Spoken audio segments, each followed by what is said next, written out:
Bueno, retomo ahora que se estaba entrecortando y retomo con lo último que estaba diciendo.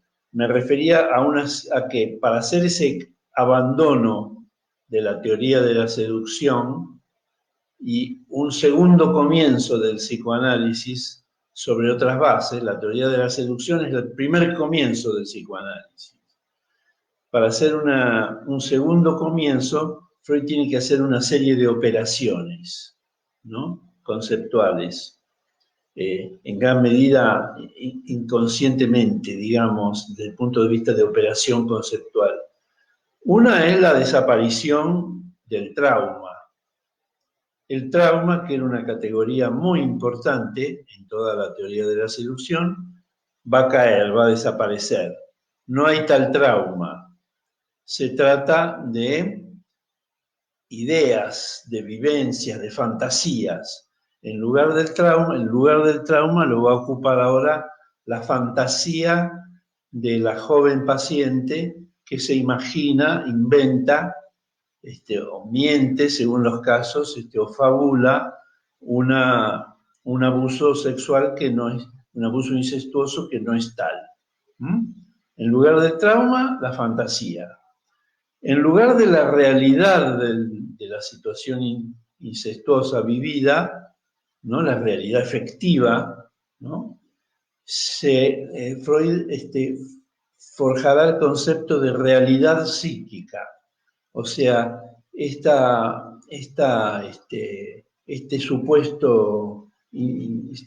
supuesta acción incestuosa no tiene realidad efectiva, tiene solo realidad psíquica. Realidad psíquica quiere decir que alguien cree que algo es realidad, pero eso es solo realidad para su psiquismo, digamos. Tiene mucha eficacia como realidad, pero solo para su psiquismo. No es una realidad material. Y en lugar de relaciones interpersonales que se jueguen en la situación de abuso incestuoso, ahora tendremos un sujeto aislado, él solo, un individuo, la persona de la histérica que cree en el abuso, ¿no? Una persona encerrada en sus representaciones, en las representaciones mentales que forja para imaginarse la situación de abuso. Este encierro de la persona individual en sus representaciones va a tener muchas consecuencias negativas en el psicoanálisis. Va a impedir por mucho tiempo pensar en serio los vínculos entre las personas, porque todo quedará, digamos, jugado entre el sujeto y sus representaciones de las personas. Él quedará encerrado en un círculo de representaciones, ¿no?, que no presentan nada en realidad, sino las representaciones mismas en las que él cree. Esto dificultará mucho las relaciones del psicoanálisis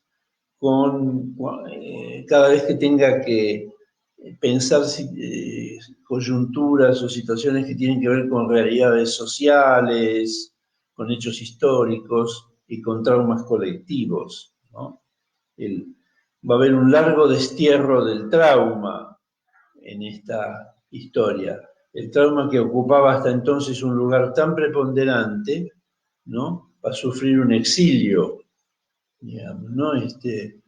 Recién después de la Primera Guerra Mundial, Freud retomará parcialmente la idea de trauma, pero para referirse a situaciones del tipo de lo que puede ser un trauma de guerra, una neurosis traumática de guerra, no para nada en el campo de este tipo de traumatismo sexual.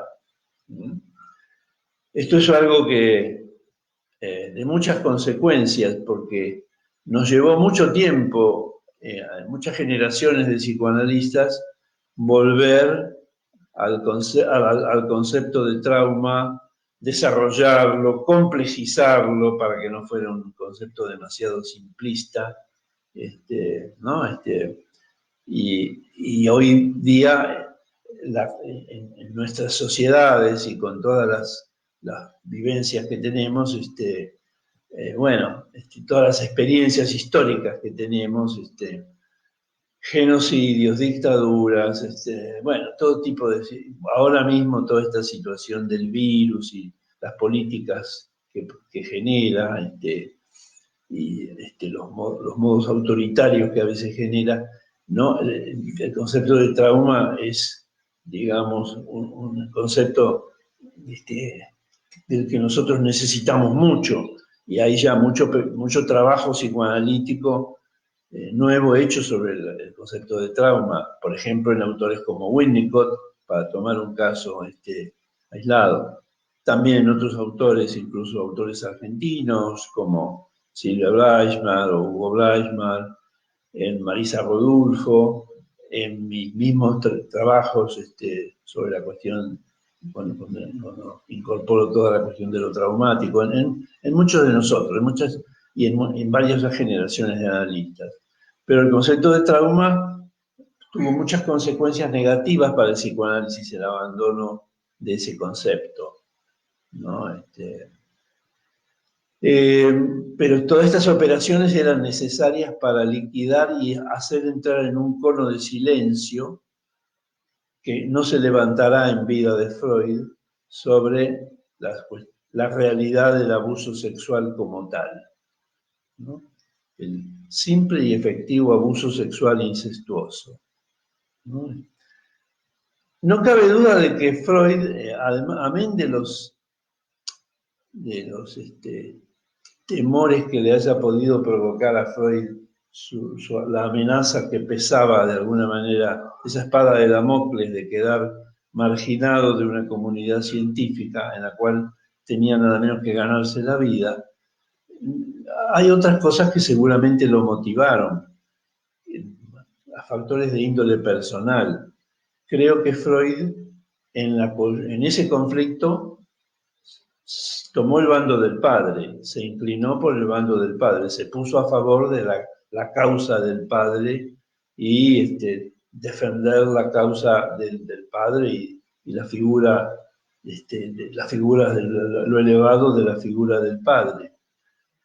Hay muchos indicadores de esto, por ejemplo, en un historial de esa época, el caso Catalina, Freud habla de una joven, que hoy diríamos una adolescente, que le denuncia a él una situación de abuso, de acoso sexual, sería más bien, por parte de su tío, ¿no? Bueno, es un historial, es un pequeño historial, pero nos enteraremos por la correspondencia que se trataba del padre, no del tío. Y Freud puso el tío para defender la intangibilidad de la figura paterna, ¿no? Porque era un caso de una chica perdida en los Alpes, no había ninguna posibilidad de indiscreción que por discreción profesional, por secreto profesional, obligara a esa desfiguración de la historia, como a veces nos ocurre cuando publicamos algún caso, ¿no? Freud va a defender siempre al padre, digamos. De ahí en más va a defender siempre al padre y veremos después hasta qué extremo llega esto, ¿no? El único lugar donde Freud no defiende al padre es esa ficción, eso que algunos Lévi-Strauss llamaban un mito freudiano, el de tótem y tabú, cuando Freud habla de una supuesta horda primitiva gobernada por un padre cruel y despótico, que abusaba de todo el mundo, digamos, y disponía de todas las mujeres para él, etcétera, y que finalmente es asesinado. Es el único lugar donde retorna un índice acusador sobre el patriarcado, digamos. Pero, claro, no hay problema porque Freud sitúa eso en la noche de los tiempos, en una etapa tan primitiva que ni siquiera es histórica, es una etapa mítica y prehistórica, así que no hay cuidado de eso, ¿no? Con eso. Pero estas operaciones de limpieza respecto a la primera teoría psicoanalítica van a seguir, ¿no? Más tarde, muchas generaciones de analistas repetirán dócilmente que la primera teoría era errónea y que Freud la mejora con la segunda, ¿no? Lo cual actualmente muchos de nosotros estamos en aguda revisión de esa idea, ¿no? Pero decía, esta operación se completa con más operaciones. Una es el establecimiento, ¿no?, de la teoría de una sexualidad infantil, ¿no? Una sexualidad infantil que además tiene características muy particulares, tal como se pueden leer claramente en la disposición que Freud hace de esta teoría. Se trata de una sexualidad innata, de una sexualidad que hoy diríamos genéticamente activada, y de una sexualidad que tiene etapas, secuencias, sigue una cierta secuencia que Freud irá poco a poco ordenando, las conocidas etapas oral, anal, etcétera, etcétera. Pero algo muy importante, Freud dirá que esta secuencia es natural, es biológica, no le debe nada a la historia del paciente. La historia y que el paciente haya sufrido o vivido o experienciado será un factor puramente accidental, aportará solo lo que Freud llama factores accidentales, no factores estructurales. La estructura de esta sexualidad infantil es una disposición innata del niño que aparece definido como perverso polimorfo en una primera etapa, que no dura tanto por lo que luego iremos viendo, ¿no? Pero este perverso polimorfo no es perverso polimorfo porque un trauma haya desbordado su organización psíquica y responda al traumatismo con una hiperestimulación sexual, como hay casos que nos hacen pensar así, ¿no? Niños precozmente sexualizados que hoy los pensamos como por intervenciones del medio que son patógenas en el sentido de intoxicar al niño con la exposición a una sexualidad para lo cual no está preparado, ¿no? No, esto es absolutamente innato, no debe nada a la historia, esta sexualidad infantil. Por supuesto, esto luego muchos psicoanalistas lo reverán y tratarán de historizar esta sexualidad infantil, especialmente los psicoanalistas de niños, etc. Está bueno, pero no ha sido suficiente para ir al meollo de la cuestión, que es denunciar el carácter defensivo de estas formaciones teóricas, que van finalmente a culminar en la frutilla del postre, el paradigma edípico, ¿no?, que va a tener una larga dominación sobre el pensamiento psicoanalítico y sobre el pensamiento de Freud en particular, y que ejercerá una influencia, yo diría, negativa en el pensamiento de Freud, en el sentido de tender a estereotipar este pensamiento que supo ser tan complejo, tan agudo, tan lleno de contradicciones y conflictos interesantes, ¿no? Los conflictos textuales en Freud son muy vivos, muy interesantes, y pese a eso se mantienen, retornan. Todo este movimiento defensivo no logra sepultar lo que quisiera sepultar, pero logra mucho en el sentido de establecer una versión oficial, ¿no? El complejo de Edipo, fraguado así, ¿no?, se convierte en una maniobra políticamente magistral, porque es invertir por completo la problemática. El niño aparece ahora, el niño que era la víctima, el niño o la niña, que eran objetos del abuso incestuoso, se vuelven ahora protagonistas, los verdaderos actores, ¿no?, los culpables de incesto, digamos, ¿no? El niño será redefinido como incestuoso y parricida por sí mismo, por sus propias tendencias innatas, inherentes a él, no por factores ambientales que intervinieran estructuralmente en este asunto, ¿no? El pequeño Edipo, como Freud dirá muchas veces del niño. El niño será el pequeño Edipo y Freud le recitará al pequeño Hans, la única vez que lo ve, la historieta de lo incestuoso que sería este pequeño Hans y que Freud ya lo sabía de antemano. Toda una lección de asociación libre psicoanalítica. Bueno, queda un síntoma ahí donde esta cuestión retorna en una abertura negra, como un agujero negro, de esos que nos habla la física contemporánea, ¿no? Que es que para leer así lo que Freud llama edípico, Freud lee de una determinada manera el mito edípico, sobre todo en la versión de Sófocles, pero también en otras, porque también lo lee a su manera en la tragedia de Hamlet, de Shakespeare, y aquí y allá, siempre que puede, lo vuelve sobre él, lo universaliza, digamos, y Freud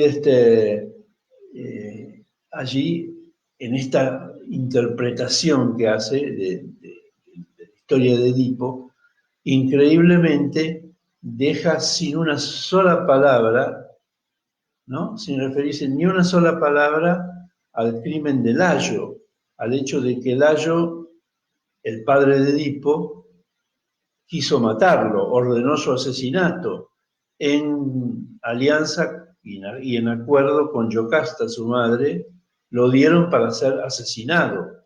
Edipo es un hijo adoptivo sobreviviente de un asesinato que finalmente no tuvo lugar, ¿no? Pero semejante, conociendo la sagacidad de Freud, su inteligencia y su agudeza para pensar, no es creíble que Freud pudiera no interrogarse sobre el papel de Layo en esta historia. Edipo aparece como un asesino, parricida, pero no hay una sola palabra sobre que Layo intentó llevar a cabo una acción filicida que le falló por un pelo, por el hecho de que se le encargara a alguien que se apiadó del bebé, digamos, ¿no? Es increíble esta omisión que va a tener muchas consecuencias, ¿no? Hoy se está revisando la figura de Layo. Después les puedo recomendar un libro de un colega mío argentino excelente sobre el tema. Hoy se está revisando todo esto y uno podría decir que inconscientemente Freud deja ahí una huella para que uno repiense todo esto, porque en definitiva en algún momento volver sobre Edipo iba a llevarnos a preguntarnos, ¿y Layo qué? ¿Y qué de que Edipo fuera, digamos, destinado a la muerte al nacer, ¿no? Por el temor de Layo de lo que pudiera hacerle como su sucesor. Layo no quiere sucesores. Además, Layo ya era una figura inculpada en la mitología por ser nada menos que un abusador sexual. Había sido un abusador sexual de un adolescente que debido al abuso se suicidó, lo cual había desencadenado una maldición sobre Layo por parte de alguien que había sido protector de Layo. O sea que Layo es una figura negra, digamos, independiente ya de la historia de Edipo, y es notable cómo todo eso es escamoteado, y es mucho más notable que pasaran tantos años sin que los psicoanalistas se pensaran en ocuparse de la figura de Layo, con muy pocas excepciones, ¿no? Con alguna que otra excepción interesante, pero insuficiente. Y así tenemos entonces toda esta historia armada, para de ahí en más, digamos, lo edípico queda como una tendencia propia de un individuo que es esencialmente incestuoso, digamos, y la sociedad es como exculpada diciendo que, postulando que la sociedad prohíbe el incesto, lo cual yo he escrito en algunos lugares sobre que esto es falso. La sociedad, más que prohibir el incesto, lo prescribe, lo organiza, lo configura y configura qué aspectos incestuosos quedan, digamos, permitidos o estimulados y cuáles, en cambio, quedan censurados. Ese sonsonete de que la cultura depende de la prohibición del incesto, si fuera por eso no tendríamos, si fuera esa la condición de la cultura humana, realmente no tendríamos cultura humana con todo el incesto que tenemos y hemos tenido, ¿no? Esa es la situación entonces que queda de esa manera organizada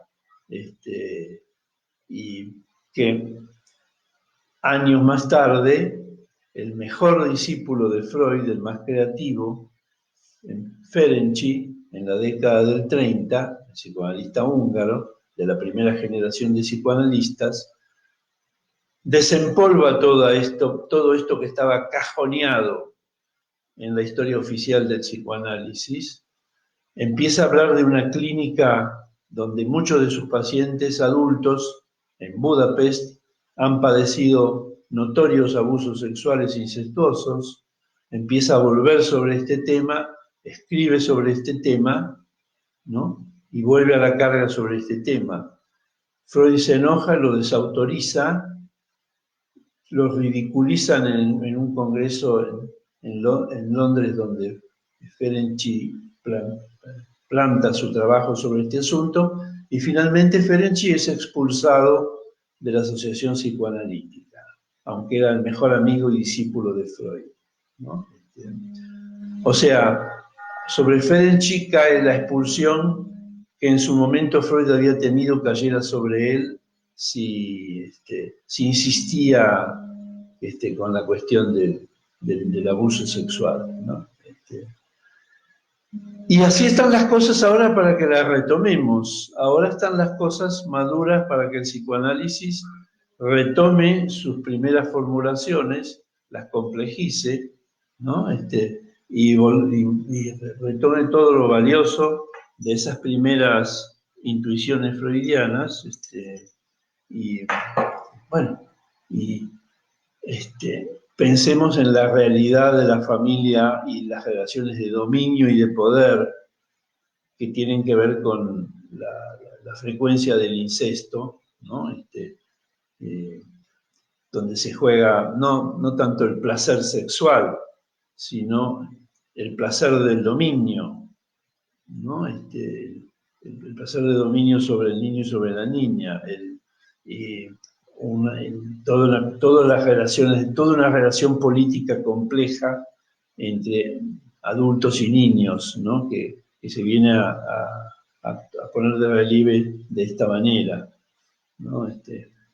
Por otra parte, más tarde podremos abandonar un poco al niño de la sexualidad infantil para poner en primer plano, apoyándonos en la obra de Winnicott, todo el estatuto del jugar en la vida humana, y del jugar que también incide sobre la sexualidad, y la recalifica, y como algo además mucho más de los niños, el juego y el jugar, que el sexo propiamente dicho.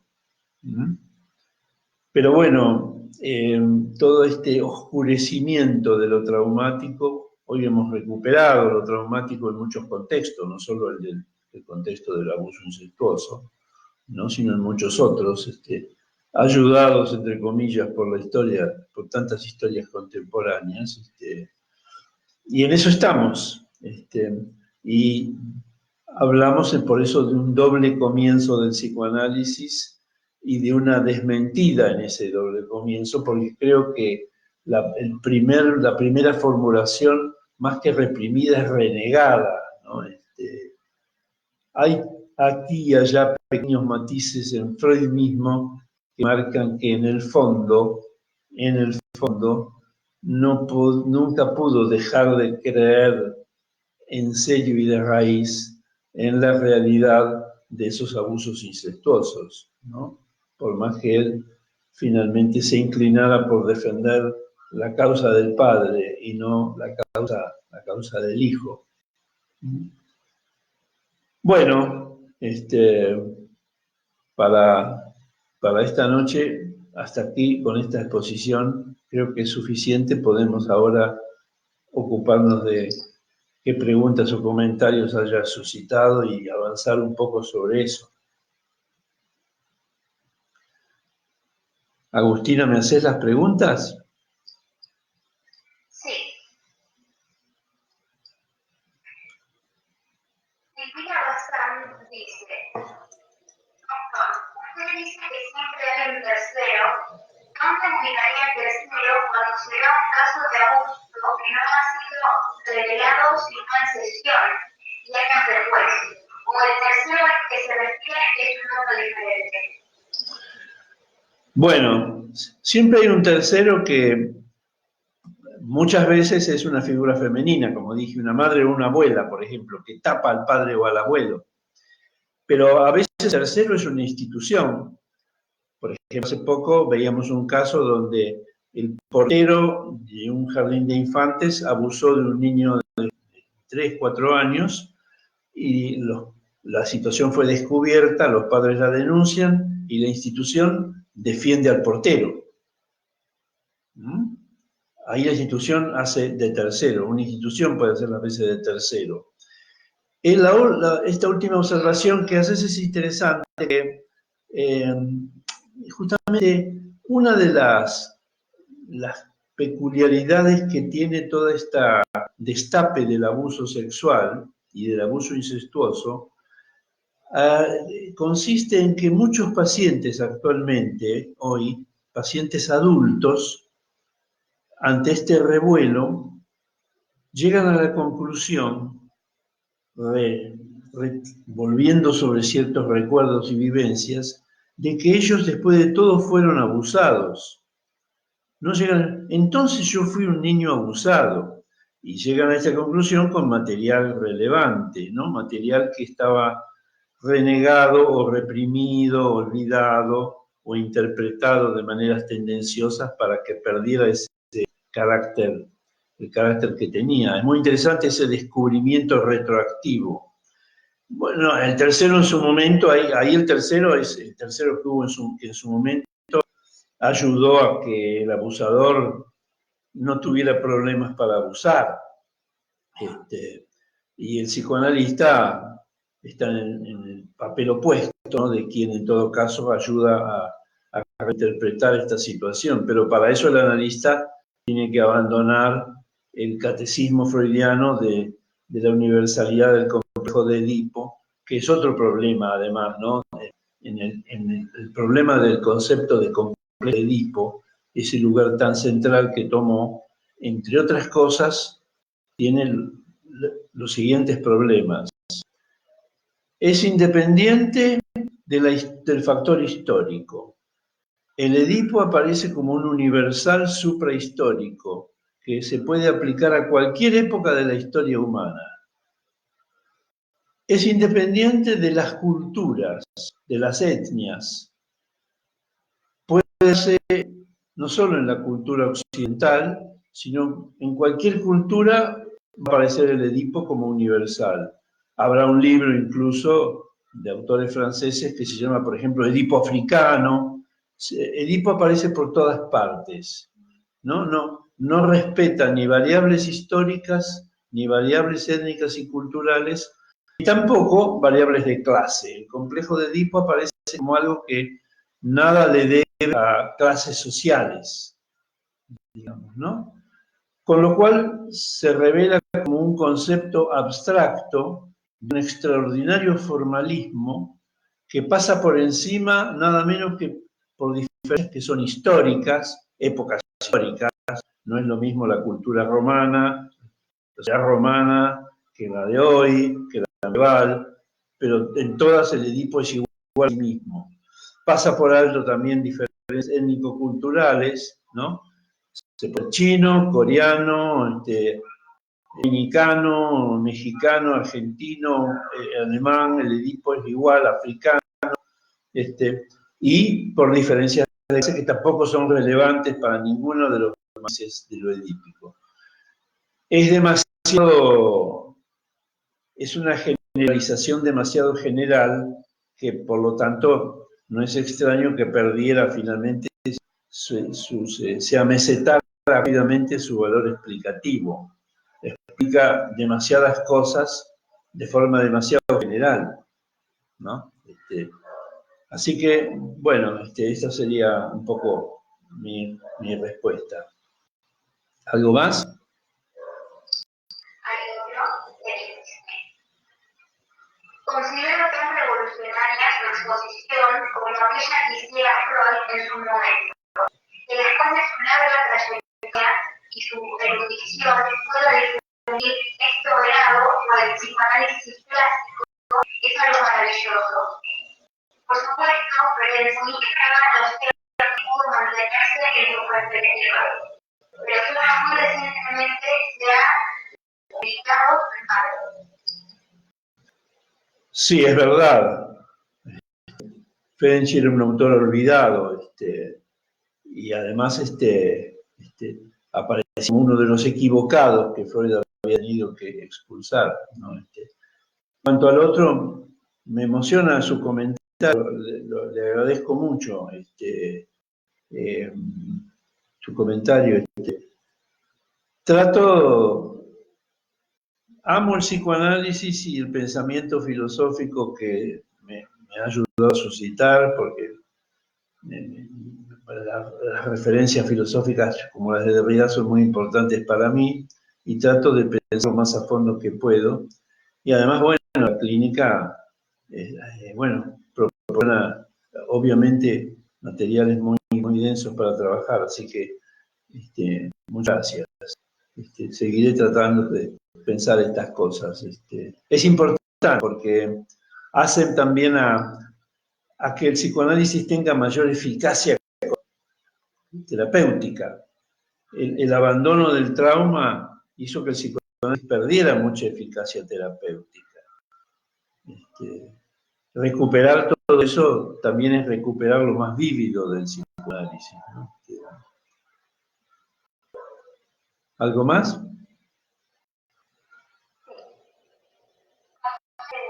¿Cuál sería el tratamiento posterior a los trabajos de Guattari? Bueno,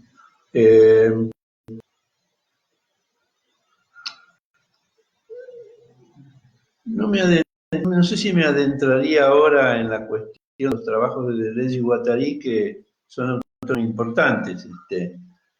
Yo diría lo siguiente.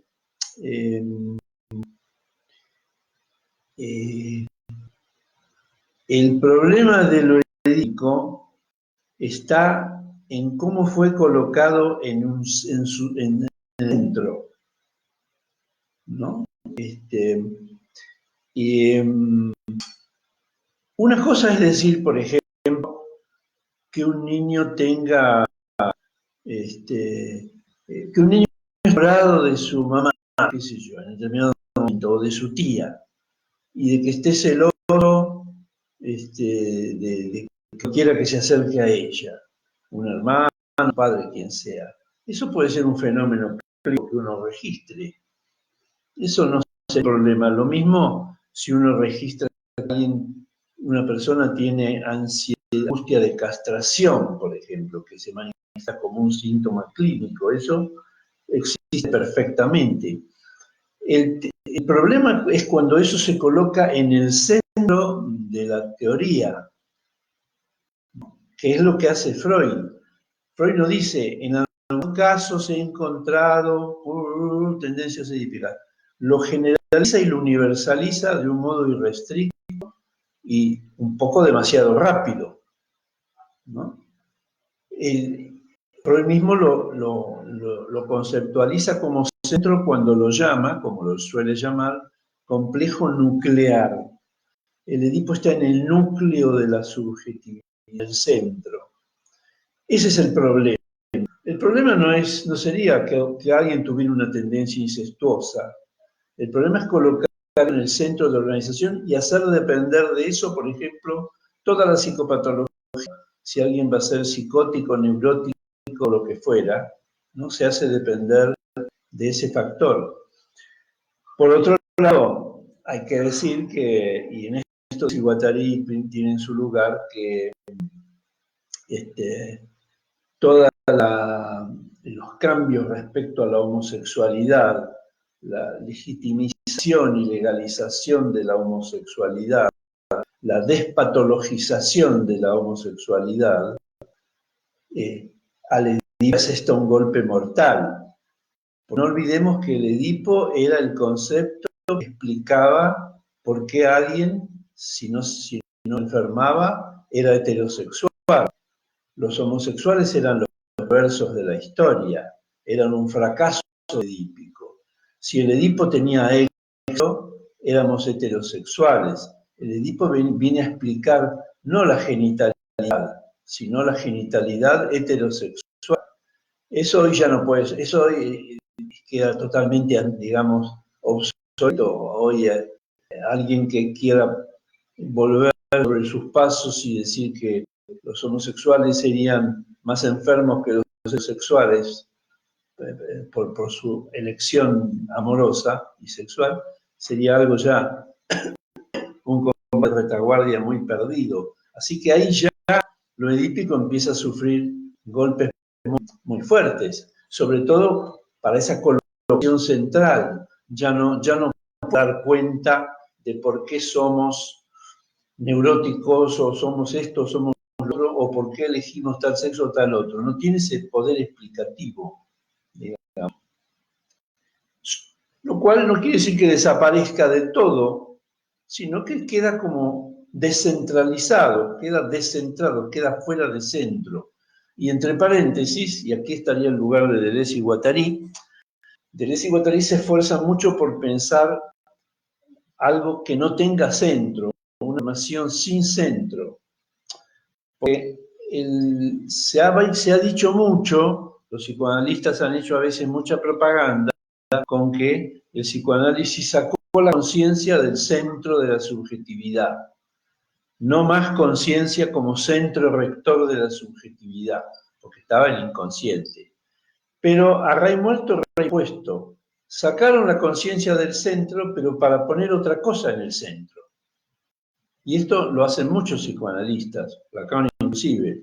Entonces, una cosa es sacar algo del centro, y otra cosa es sacar el centro del centro, que es la operación que lleva a cabo en el terreno filosófico de Derrida y también a su manera Deleuze y por su lado Guattari. Pensar realmente sin centro, que no es una tarea imposible. De hecho, hace décadas que la física ya no piensa más en un universo con centro, en un universo que tendría su centro en el Sol o en la Tierra o en alguna figura así, ¿no? El universo hoy, o multiverso hoy, como dicen algunos que piensa un físico, carece de todo centro. ¿Y por qué entonces nosotros tenemos que tener un psiquismo con centro? Cuando tenemos el psicoanálisis nos ayuda tanto a pensar en un psiquismo descentrado. Entonces que no es para sacar a Edipo para poner otra cosa en el centro, porque es ya una ganancia muy relativa, ¿no? Como es la operación de Lacan, por ejemplo, Lacan saca la esencia del centro, pero para poner la falta en el centro. Entonces, en lugar de un centro pleno, tenemos un centro que falta. Bueno, eso permite pensar algunas cosas, pero seguimos con el dichoso centro, ¿no? Y es un problema político ese también, porque el duro de lo que llamamos democracia en la cultura occidental creo que depende mucho de que podamos operar un descentramiento radical.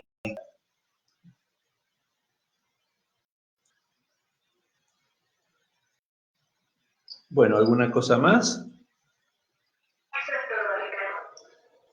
Bueno, agradezco muchísimo el diálogo con ustedes, los comentarios que se suscitaron. Seguramente debía haber muchos más, pero entiendo las razones de tiempo, pero quisiera hacer a mí, es fácil conseguir mi mail, Arturo Rogelio la tiene, muchos la tienen, así que estoy abierto a cualquiera que desee comunicarse conmigo para, por alguna razón, acercarse a estas cosas.